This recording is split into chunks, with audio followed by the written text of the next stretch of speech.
মাস হিসাবে রমজান মাস সবথেকে শ্রেষ্ঠ মাস। আর দিন হিসাবে যদি দেখা যায়, জিলহজ মাসের প্রথম 10 দিন, জিলহজ মাসের প্রথম 10 দিন এত সওয়াব আল্লাহ রব্বুল আলামিন এর ভিতরে এত সওয়াব রাখছেন। রমজান মাসের পর সবথেকে বড় বৃহত্তম ইবাদতের দিন হলো জিলহজ মাসের প্রথম 10 দিন। এত সওয়াব মহান আল্লাহ রব্বুল আলামিন এই 10 দিনের ভিতরে রাখছেন।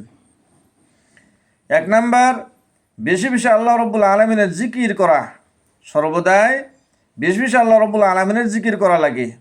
2 নাম্বার, যে কোনো নেক আমল করা এবং নফল ইবাদত বেশি বেশি করা।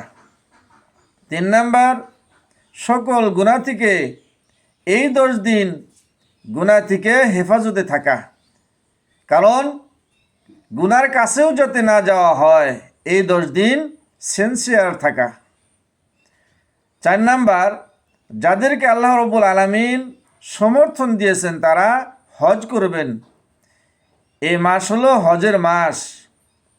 5 নাম্বার, যাদেরকে আল্লাহ রব্বুল আলামিন সমর্থন দিয়েছেন তারা যাতে কুরবানি করেন।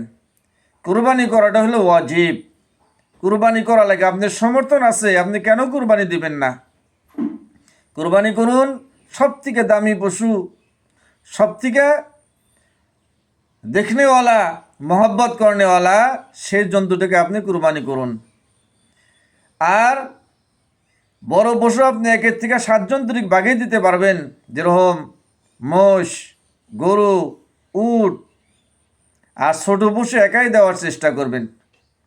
তাই কুরবানি বছর পর আসে, যেরকম পবিত্র রমজান মাস আমরা পাই বছর পর 1 মাস। আল্লাহ রব্বুল আলামিন বিভিন্ন রাস্তা আমাদেরকে দিয়েছেন শুধু নাজাত পাওয়ার জন্য, মাপ পাওয়ার জন্য। পবিত্র কুরবানির দিন আসতেছে, আমরা সকলেই কুরবানি করার জন্য চেষ্টা করব ইনশাআল্লাহ।